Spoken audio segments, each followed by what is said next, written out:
welcome to the BPD Bunch. I'm your host, Xannie, and today I am here with Katja, Jack, Hak Ja, Lena, and Georgette.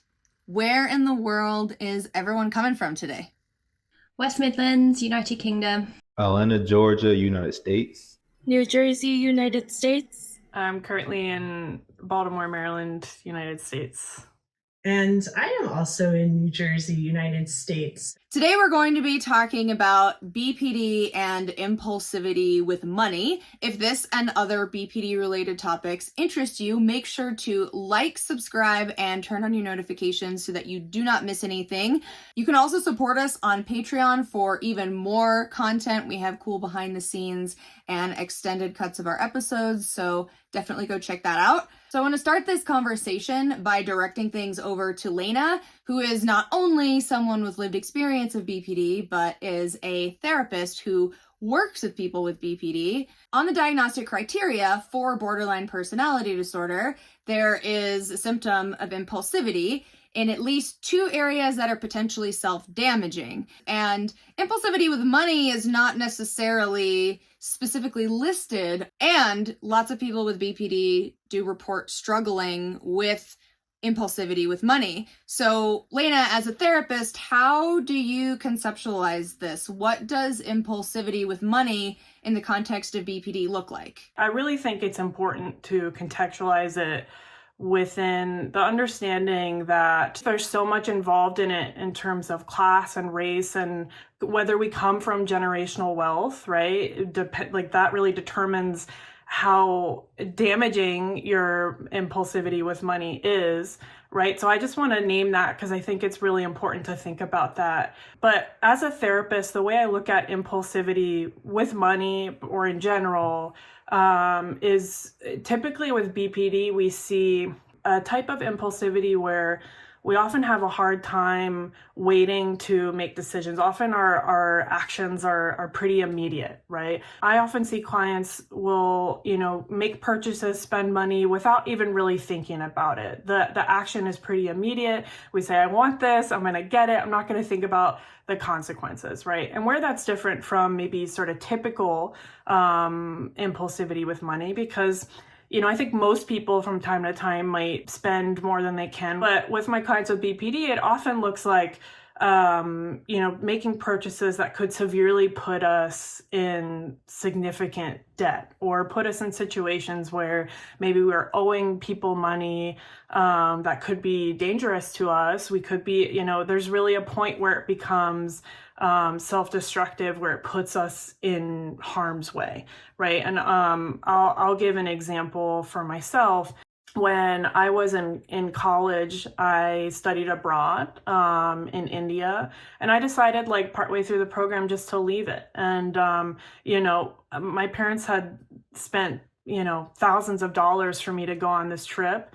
So there was a significant deficit for us as a result of that. And not to mention that I left this program and that was where I was getting my food and shelter, and I didn't really have any money outside of that. And so then I often had to sort of depend on strangers for shelter and things like that. And so it was a decision that I made impulsively without thinking about the consequences, and really put me in a situation where I could have suffered harm because I wasn't able to literally care for my own basic needs.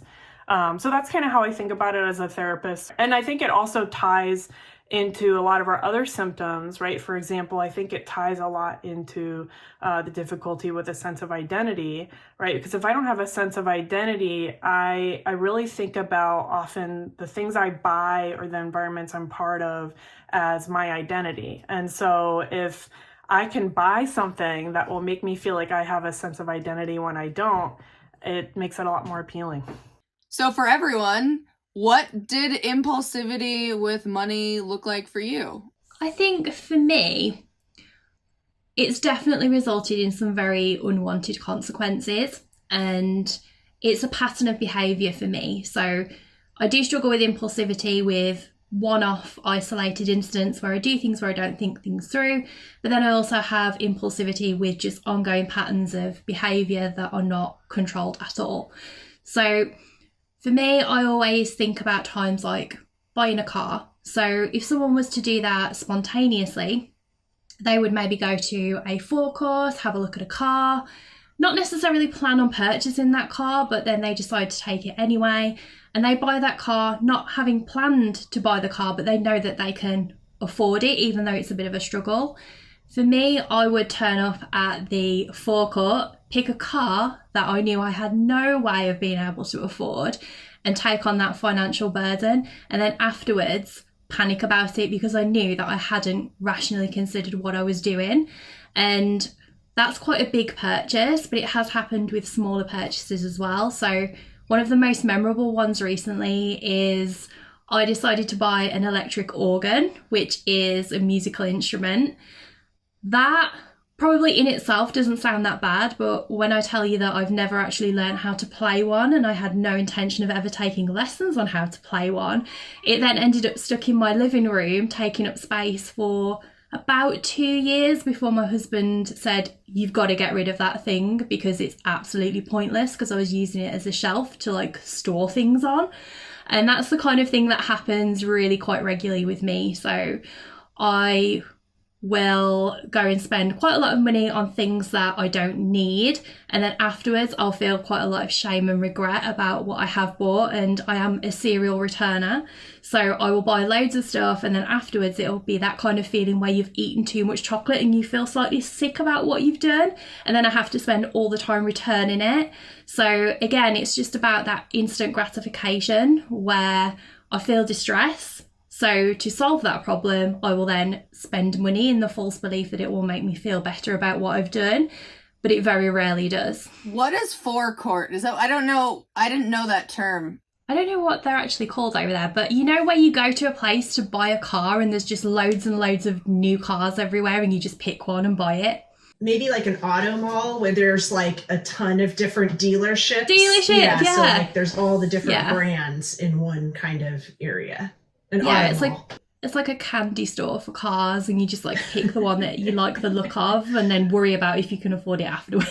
if you have BPD, obviously. Normal people don't do that. A lot of people with BPD struggle with like black or white thinking, this really extreme thinking. And I realized that a lot of the beliefs that I've had over the course of my life about how I should behave were times where somebody gave me sort of generic advice and I turned it into like, I'm either doing this all the time at 100% or I'm not doing it at all. So like one of the things was the importance of tipping and tipping people really well. And there was a period when I was in my early 20s and I was making okay money, but I would often go out and I'd be impulsively drinking and impulsively partying. And then I would like spend all my money like buying drinks for everyone and then like giving outrageous tips to the bartender. Like, this is what you're supposed to do. Of course, I was a little bit impaired a lot of the times because of the drinking, but I would do it when I was sober too. It's like, this is what you're supposed to do. If you take care of people, they take care of you. But it was like strangers. We didn't have like a long-term relationship. And I wasn't in a position to be giving like these lavish tips to people. But I did, and then I would end up being like, oh, snap, I have to pay my rent. How am I going to do that? I think the impulsivity with money in BPD is very tied up in the other symptoms, because when I think of the times that I've been really impulsive, like beyond a normal degree with money, I dissociate. And it also tends to be wrapped up in identity, like identity crises. So I'll use this specific example. I found a pair of shorts that I liked. And I was like, these shorts fit me. I like how I feel in them. I like the look, like they were a linen short with like a rolled hem. So I felt like, oh, this is like an image that I want to present. So I had the one pair of shorts. I proceeded to go and find every single color. I went all over the internet. I went on resale sites. I ended up actually with about 10 pairs of shorts. And I don't even wear shorts that often. I didn't wear shorts to work. I wasn't a huge shorts wearer, but all of a sudden I was the owner of all of these shorts that made me feel like I was projecting this identity that I wanted to embrace. So I've done things like that where I tend to collect things that I like. There's not even 10 days in a week, right? I had more shorts than I had days in a week. So I end up with like way more than I need. I've been lucky in that like hasn't gotten to the point where like, oh, I can't buy food, but it's definitely gotten to the point where I'm like, oh, I'm out of money now. I need to figure out a way to pay for other things. So putting necessities on credit cards because I've amassed a collection of something that I don't really need. I've also found that when I get really stressed or overwhelmed, that's when I kind of dissociate, and I've ended up buying things and forgetting that I've bought them, and they show up at my house and I'm like, who's this box for? Like, what is this that I ordered? And it'll be like, I ordered a Dremel, like a hand drill thing that when it came, I was like, oh, that's interesting. I have not used it. It has sat in the box. I haven't even opened it. You were talking about how the consequences was not as like financially severe. That made me think there's another consequence of the collecting things that you don't need, which is not being able to manage the stuff. Like I also have co-occurring ADHD, and for me that manifests in not being able to manage my things very well. But then I'm also impulsively getting all of these things that I'm just like in the moment how I feel, or like, oh, this is the thing. And then I end up with more stuff than I can manage. And that then creates a whole cascade of other issues where it's like the overwhelm. There's a lot of feelings of inadequacy because I can't keep track of everything. It's actually like in terms of my relationships with other people been a huge problem because they're like, why don't I get rid of this stuff? Or why don't you do, and to me, it's not even necessarily that I can't get rid of it. It's just like so much. It becomes so much that I look at it and I'm just like, I don't want to go there. I don't even want to go there. Like, I don't know where to start. Yeah, I think it's also really tied up in that the consequence of like deep shame that you feel afterwards, which leads back to, how you cope with that, which was for me, buying something to make myself feel better, or buying something to be able to be the person that I thought I needed to be, who wore amazing linen shorts with a rolled cuff. But you have that deep sense of shame afterwards. Like, why did I do this? I know that wasn't a good decision, but I didn't feel able to stop it at the time. And then afterwards you're faced with all these things, and it's like a cycle of then you're going back into. I know that endless cycle very well. I will, if I'm feeling down, depressed, not myself, I will go out and buy the most rent. I ended up with a set of glass drilling bits because I thought I'm gonna make glass art one day. I've spent more money than I have on clothes just because like I deserve a new wardrobe because I deserve to have nice things. I bought. Just like Georgie said, I bought stuff I've never unpacked. I bought a screen printing set, a home quick screen printing set because I was like, I'm gonna make T-shirts one day. Just stuff to make myself feel better. I think it's gonna make myself feel better, but in the long run, it doesn't. It just makes me realize like I could spend that money on this or that or something that's really important that I could really use, and just start that cycle all over again. It just goes back and forth. It sucks a lot. And I don't know if anybody else has this, but Jackie said I bought a screen printing set. And I was like, oh, I could get into screen printing. Like, maybe that's a good idea. I could start screen printing shirts. So how do you think I started it? I literally saw somebody do it at home. Like, I could do that. I could do that real quick. And it's still packed up, not been used. Well, what's so interesting about all of that is that a lot of the times, like with BPD, we're talking about how like our negative emotions and feelings can get us into trouble, but we don't often talk about how some of our positive feelings can get us into trouble. And like this is like an excited feeling where you're like, right, where you're like, oh my gosh, this is a great idea. I'm going to do all of this and this is going to change my life, right? And really, it's not. And I think that's really interesting as well, because I've had not I it's not always like new hobbies, but I'm a crafty person, and I'll be struck with all these ideas of things that I could make, and then I keep accumulating more fabric. I probably have more fabric than I can ever use, like, in my, I mean, maybe if that's all I did all day for the rest of my life was sew, then I could use up all the stuff. But it's like, I just have all of these projects that I could do, and then it's overwhelming because it's too many things that you could do, and then you don't want to do any of it, right? But it's interesting that in the moment it all comes from this, like, this dream, like, fantasy state, like, I could do this and it would be great. Xannie, it's really interesting that you've said that, because it's just reminded me of something that happened last week with my husband. So I do taxidermy, sort of as like a hobby, but I can only do small birds. Like, I'm not trained to do anything bigger than that. And my husband mentioned that he got a friend who had got these exotic duck specimens. And I was like, you know what? I want those ducks. And my husband was like, you can't taxidermy ducks yet. I was like, yeah, I don't care, I want it. So I tried to acquire these duck specimens, which would have needed to go into a freezer. And my plan was to take out the food in our freezer and put the ducks in there until such a point when I was ready to use them for taxidermy. And my husband had to actually intervene and say, you are not putting duck specimens for taxidermy inside our freezer so that we can't eat food. And I was like, yeah, that's fair. But at the time, I just didn't consider it at all. Actually, that reminds me of this one time I went on to a Hollywood auction site because Spider-Man suit was on sale for auction.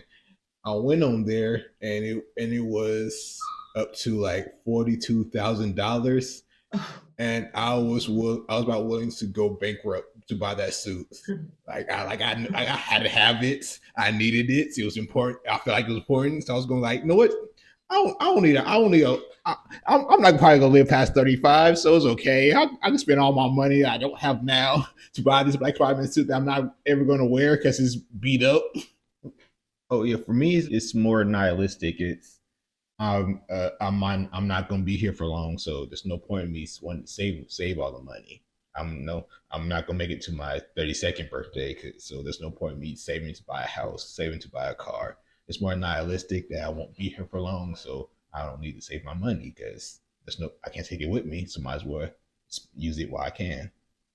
Yeah, and then unfortunately it doesn't actually, like, it doesn't fill the whole sort of thing, right? In the same way, like, you know, I found with eating disorders or substances or whatever, I was always trying to kind of fill this void. Like, who cares about the consequences? Because as long as I feel good now, and I never did. I was always kind of chasing that high that I didn't experience. And maybe there were moments along the way where I felt like, oh, this is it. And then I would just have to keep finding it again. I think for me, it's a little bit of a mix of what everyone said so far.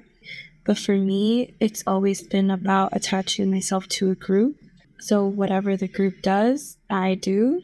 So that's always been a problem with money. I would spend unnecessary amounts of money. And that can just be as simple as being with a group of people that always go out, always spend obscene amounts of money on, let's say, like, bottle service and, you know, just crazy different excursions that they want to do, and just doing it with them because I didn't want to be an outsider in that group. It added up to be a lot, and it just never got to the point where I was satisfied and what I was doing was enough. So it kind of just tied back into those feelings of, like, worthlessness and not being enough and not being able to fit into any one group.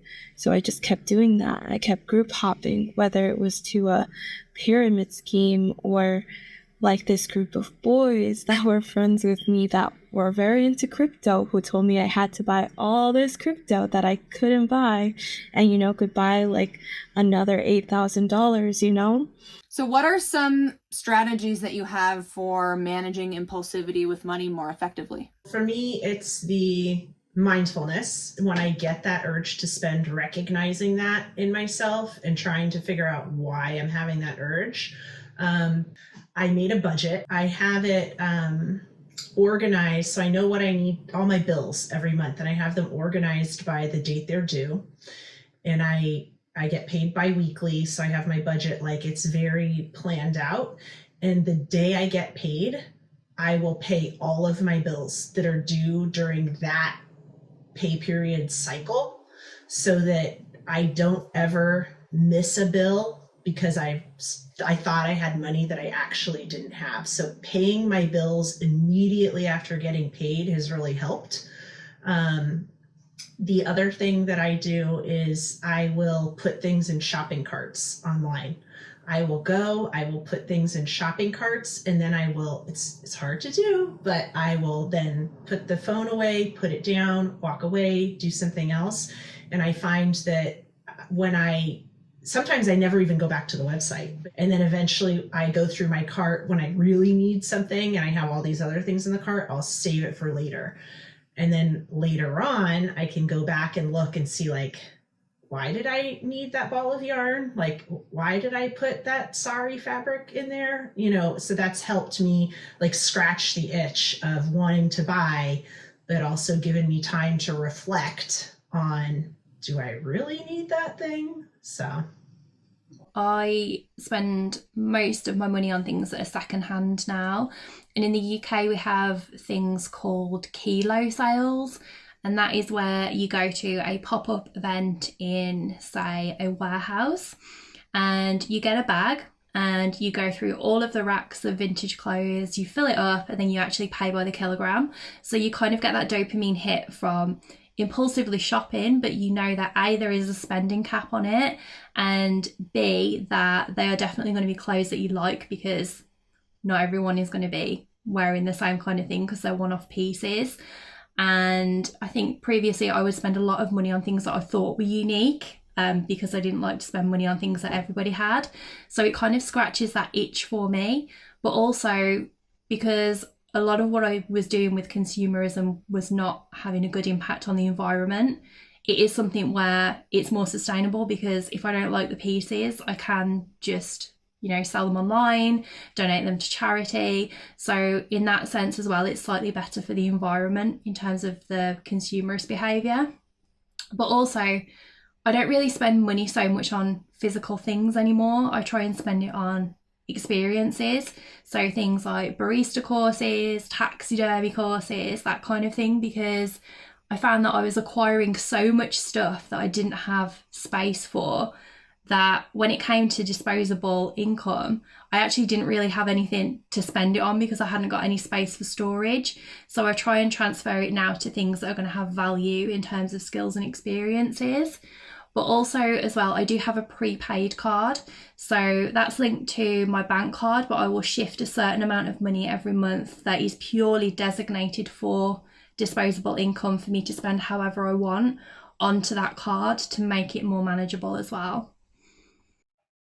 I would say for me, one thing that's been helpful is getting hobbies that don't involve a lot of money. So like I've gotten into like reading, for example, and like roller skating, stuff that like there's only so much you can spend on it. There's ways you can do it cheaper.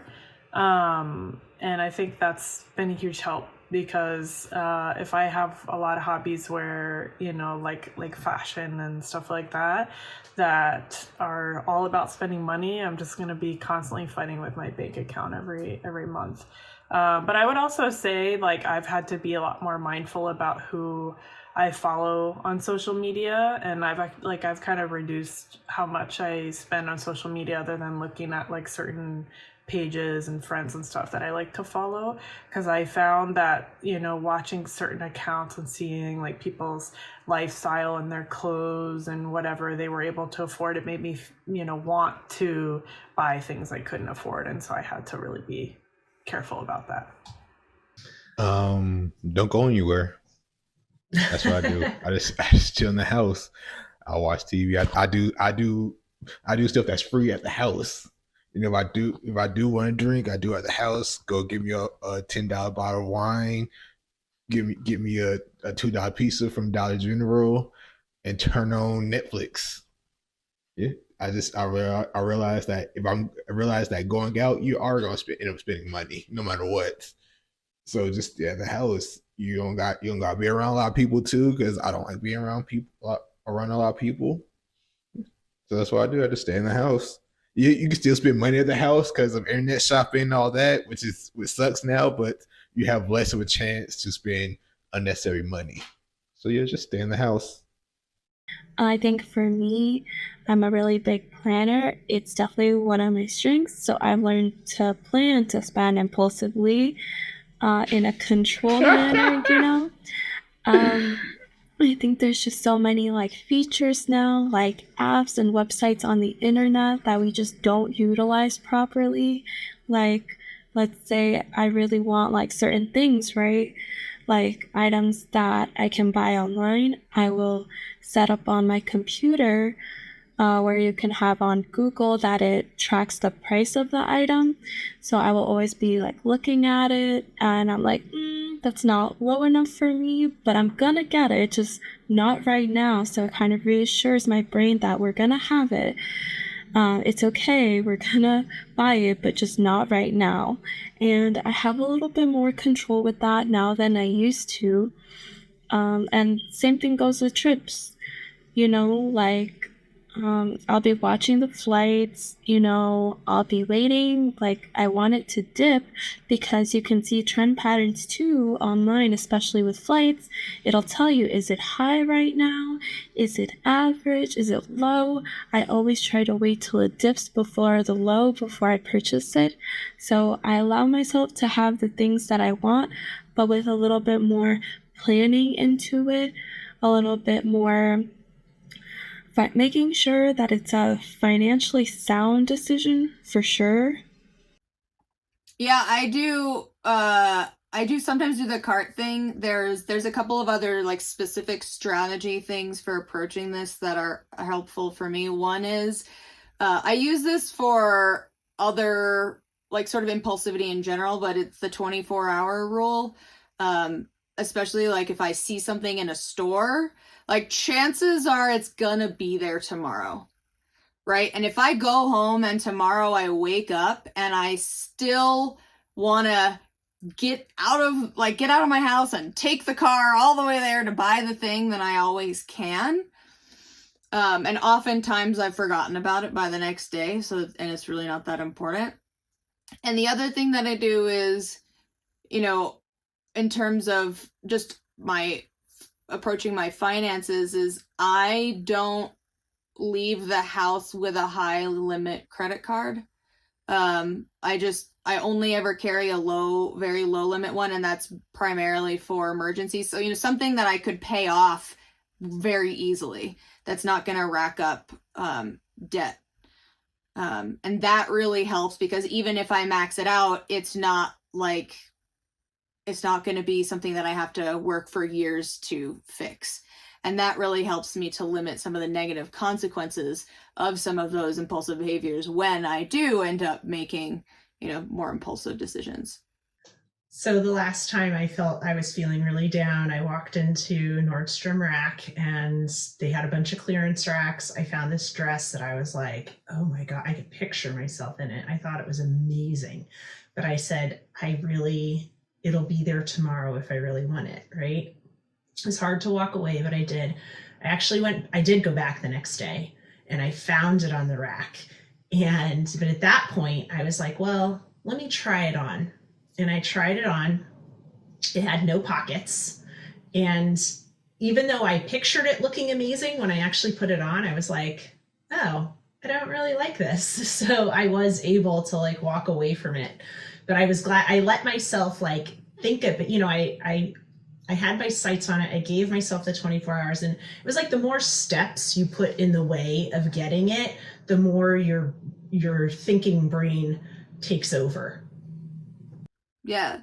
So Lena, I wanted to ask you, because a lot of the things that we're talking about are like, we don't hold a monopoly over these behaviors, right? So from your perspective, like when you're treating somebody who has BPD and struggles with this, how do you kind of conceptualize the difference between, sort of average impulsive shopping, and when it becomes maybe like an expression of something that should be managed? Yeah, I mean, I think like we were saying, for example, I have a friend who has ADHD, and we both have this shared interest in perfumes. I mean, perfumes can be so crazy expensive, and they have at times like maybe bought a perfume they couldn't afford, but they would like, resell it or return it or something, right? Because they're like, oh, it doesn't fit within my budget, right? Whereas for me, if I buy something I can't afford, I attach so much of my own personal value to the things that I possess, right? More than maybe like the quote unquote average person. It's really hard for me to let go of things because like this thing makes me cool or interesting or whatever if I possess this thing, right? And because people with BPD, like we struggle often with that sense of identity, with a feeling of knowing who we are, what's important to us, like what we value, we will often, with thinking about impulsivity with money, we'll spend our way to figure that out, sort of thing. Like we've all talked about, like Jack mentioned, like, oh, I got this screen printing press or whatever and never used it. And Georgette was saying, I got these drills, never used it. Like, we will like just buy things hoping that it will give us a sense of something, right? And it's really hard to let that go because whereas like my friend who was like, oh, I can't afford this perfume, I'm gonna resell it. I'm like, this perfume gives me a sense of who I am, right? And so it's like we're attaching so much more to it than the average person. And I think also, like Jack was saying, with a feeling of, well, I'm not going to be here for the consequences. That's not typically a perspective that like the average person has, right? Often someone who doesn't have BPD will realize like, oh, if I make this poor financial decision, I'm going to have to deal with it later, even if in the moment they still might be impulsive, right? And still make the purchase. A lot of us with BPD are like, well, screw it, I'm not going to be around, I'm not going to make it past whatever age. And so, might as well do it. It's just, I think impulsivity just takes on like a little bit of another level. And this is where, one of those things where I think it's really maybe subtle, because BPD is not, we're not like monsters or aliens from the third dimension or whatever. Like BPD traits are basically extremes of sort of normal human characteristics, right? And so to the average, the average person, it can look like, oh, you spend too much, you're a shopaholic. But that's because combined with all the other things we deal with, it just takes on another level of intensity. Does anybody have any like final parting thoughts or encouragement to give to somebody who might really like be in the depths of struggling with this? I think it's definitely something that once you're aware that you do struggle with it, it's putting that tiny bit of mindfulness in, like you're aware of it. So maybe you're going to notice when it happens a little bit more. And then I think we've all given like really good tips about how we manage that. And just that spark of awareness, I think, is really helpful. And I think it is something that can be really effectively managed. So I just want to be encouraging in that I think it is something that can be very effectively managed. I'm quite fortunate in that I've never ended up in really serious financial difficulty, although I have been stuck in a cycle of taking out loans, paying them off, and then at the end of that realising I need to take out another loan to clear the debt I've accumulated in the meantime. But if you are really struggling with debt, please do not put your head in the sand about it. There are charities that you can contact for free independent financial advice, and they are also there to provide support if necessary. Because I think one of the worst things that you can do is if you are in a situation where you cannot pay bills and you cannot financially support yourself, it can end up in a very difficult and very prolonged legal situation if you do not take the initiative to get it under control. So I would just say that if you feel that that applies to you, please do reach out for professional help. I think sometimes when we face our behaviors that have put us in a position that we don't want to be in, there can be a lot of shame attached to that. And so you want to hide away from it, and it kind of adds to this bigger cycle of shame. So I think it's better to just face it, deal with the shame kind of maybe once, and get yourself on the path to where you can manage things better. All of us here are, on our recovery path and relatively stable, and still struggle with some of these things sometimes. So I think that self-compassion piece and being forgiving to yourself, because you can't take back the past. You can only move forwards and really focus on that kindness towards yourself and solving your problems, I think will really make a difference. So thank you everyone so much for watching. We hope that you got a nugget of wisdom to take with you on your journey. Friday, we'll be back to talk about some of the specific situations or contexts that incite the urge to overspend and some of the ways that we might recognize that. And then next Wednesday, we'll be back with a brand new episode topic. Make sure to like, subscribe, and turn on your notifications so that you do not miss a single episode. And we will see you next time. Bye. Bye. Bye.